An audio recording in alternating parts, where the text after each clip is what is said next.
kita ketemu lagi ya sama Ciliana dan Cijen. adik-adik, udah kangen belum sekolah minggunya kita ketemuan? Muka ketemu muka. Pasti kangen ya. Tapi saat ini kita masih pakai video dulu ya. Yuk kita mulai ibadah kita. Kita doa dulu, lipat tangan, tutup mata.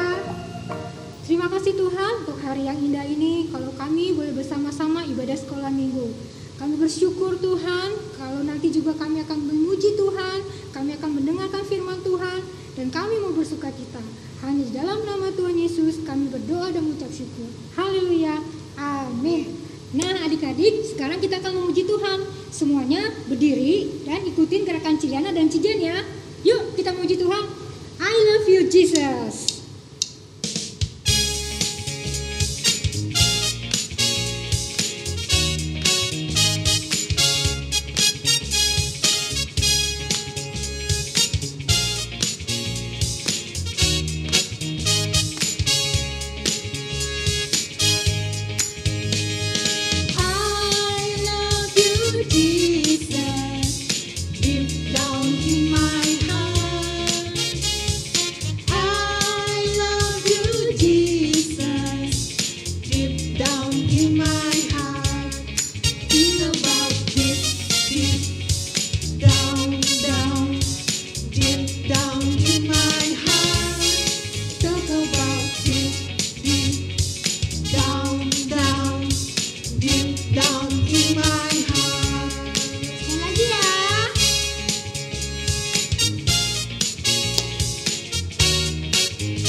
Sukacita dong Ciliana. Adik-adik semua juga pasti bersukacita di rumah.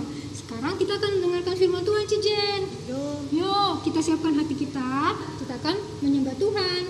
Firman-Mu berita bagi kakiku.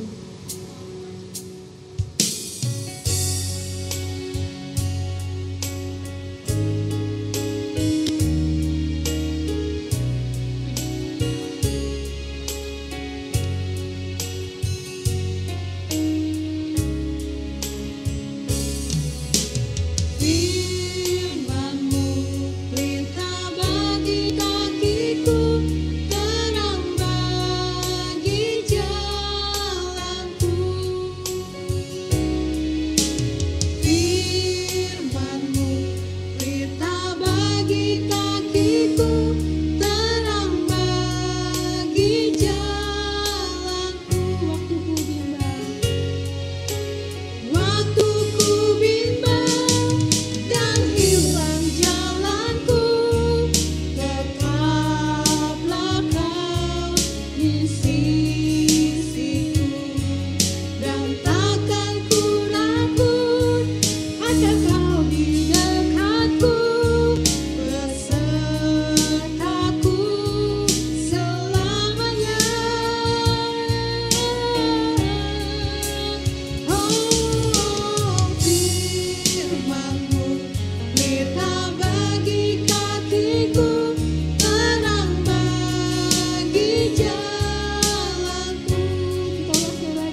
akan mendengarkan firman Tuhan, Cijen. Dong. Yuk, kita siapkan hati kita. Kita berdoa lagi ya. Angkat tangan, tutup mata. Terima kasih Tuhan, kami sudah bersuka cita. Sekarang kami akan mendengarkan firman-Mu. Tuhan mengurapi Ciliana yang kami mendengarkan firman dan semua adik-adik yang akan mendengarkan. Kami buka hati kami Tuhan, hanya dalam nama Tuhan Yesus kami berdoa dan mengucap syukur. Haleluya, amin. Adik-adik, masih ingat nggak cerita sekolah minggu yang disampaikan oleh Cisreli minggu lalu? Iya, tentang dosa. Hari ini Ciliana mau nyambung lagi nih, ada kelanjutannya tentang berbohong.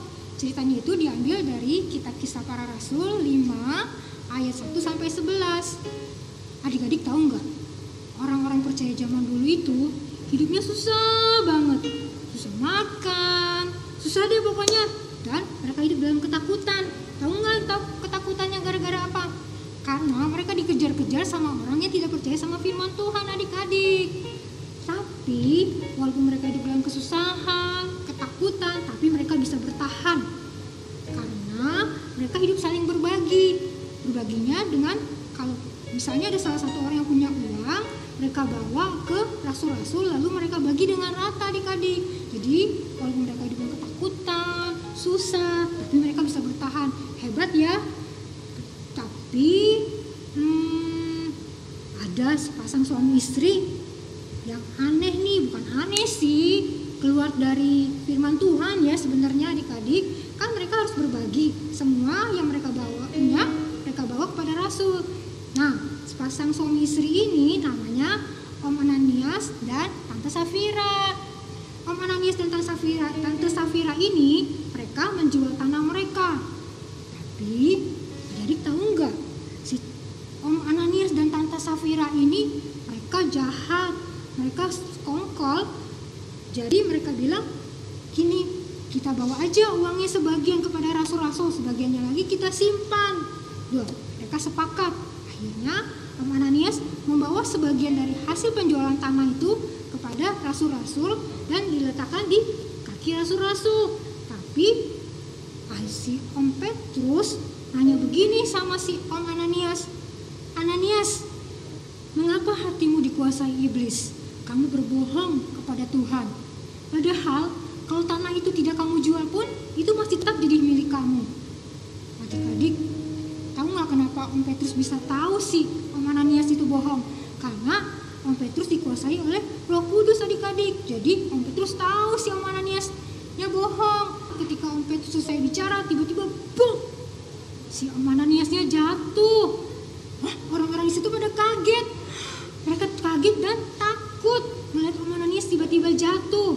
Lalu orang-orang membawa si Om Ananias keluar dan dikuburkan. Lalu gak berapa lama kemudian, berapa lama ya? Kira-kira 3 jam lah. Datang loh istrinya, siapa tadi? Tante Safira. Iya, Tante Safira datang. Dia kan nggak tahu tuh apa yang terjadi dengan suaminya. Dia nyantai datang. Di depan situ banyak anak-anak muda juga. Dia datang, dia jalan, ketemu si Om Petrus. Om Petrus bilang gini, Safira, berapa harga tanah yang kamu jual? Lu, buat adik-adik, Tante Safira jujur apa bohong? Dia bohong, adik-adik. Dia pikir dia bohong, gak ada yang tahu ya. Padahal Om Petrus tahu. Lalu Om Petrus marah lagi. Kamu kenapa berbohong? Kalian berdua sepakat membohongi Tuhan. Baru saja suamimu diangkat dan dikuburkan. Sebentar lagi kamu yang akan dikuburkan. Tiba-tiba, jatuh lagi Tante Safiranya, adik-adik.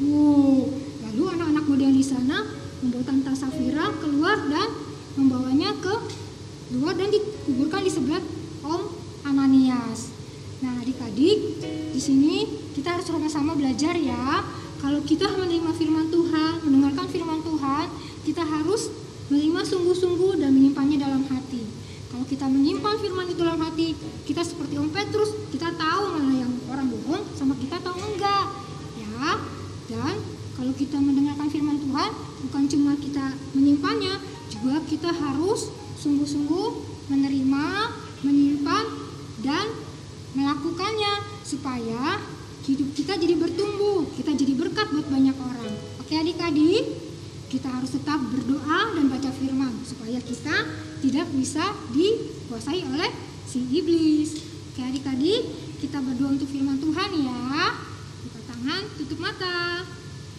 Terima kasih Tuhan untuk firman-Mu. Kami anak-anak kalian perkasa, kami sungguh-sungguh mengasihi firman-Mu, kami simpan firman-Mu. Kami mau Tuhan jadi berkat dimanapun kami berada. Terima kasih Tuhan Yesus, hanya di dalam nama Tuhan Yesus kami berdoa mengucap syukur. Haleluya, amin. Adik-adik, ada ayat hafalan ya. Ayat hafalannya dari Roma 6 ayat 23. Kita lihat video yang satu ini ya. Roma 6 ayat 23. Sebab upah dosa ialah maut, tetapi sebab karunia Allah ialah hidup yang kekal.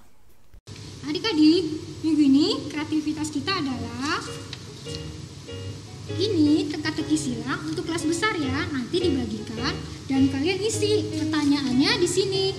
Kalian bisa lihat jawabannya di Alkitab ya. Lalu yang untuk kelas kecil hanya mewarnai. Oke, sekian. Sampai di sini sekolah minggunya. Kita doa dulu ya. Terima kasih Tuhan untuk hari ini kami sudah mendengarkan firman-Mu, bersuka cita. Kami sungguh Tuhan diberkati oleh firman-Mu. Di dalam nama Tuhan Yesus kami berdoa mengucap syukur. Haleluya. Amin.